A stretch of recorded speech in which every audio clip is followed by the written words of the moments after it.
छत्रपती संभाजी महाराजांच्या पुतळ्याचा अनावरण कार्यक्रम आज संध्याकाळी 5 वाजता अनवळ इथं पार पडणार आहे। या कार्यक्रमासंबंधित दुपारी 4 वाजता अनगोळ नाकापासून छत्रपती संभाजी महाराज चौकपर्यंत शोभायात्रा काढणार आहोत। या शोभायात्रामध्ये जवळपास 2,500हून अधिक महिला कुंभ घेऊन भाग घेत आहेत।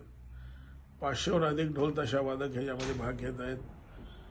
घोडे असतील, त्याचबरोबर भगवा ध्वजधारी असतील, असा हा कार्यक्रम आहे।